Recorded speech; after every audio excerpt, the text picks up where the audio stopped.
ইবাদত বন্দিগির মধ্যে কাটাবে, কিন্তু আমরা এমন ভাবে খেলতামাশার মধ্যে মর্মত হচ্ছে যে আমরা ভুলেই গেছি যে আমাদের মৃত্যু পর একটা জীবন আছে। এই জন্য আপনাদের কাছে আমার অনুরোধ, আপনাদের জীবনটাকে অন্তত পক্ষে আল্লাহ এবং আল্লাহ রসুলের দিকে মনোনিবেশ করবেন, কারণ মৃত্যু আপনাকে আমাকে করায়ত্ত করবেই এবং আমাদেরকে মৃত্যুর স্বাদ গ্রহণ করাই লাগবে। এই জন্যে আমাদের আলো ভাইকে আমরা হারালাম।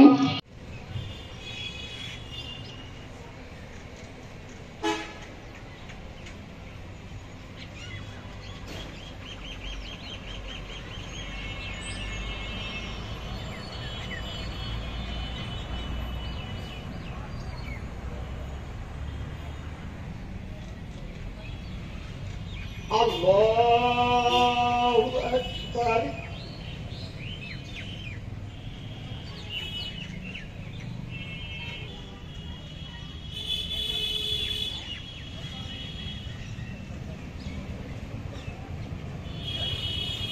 আল্লাহু আকবার।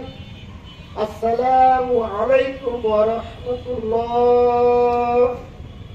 আসসালামু আলাইকুম ওয়া রাহমাতুল্লাহ।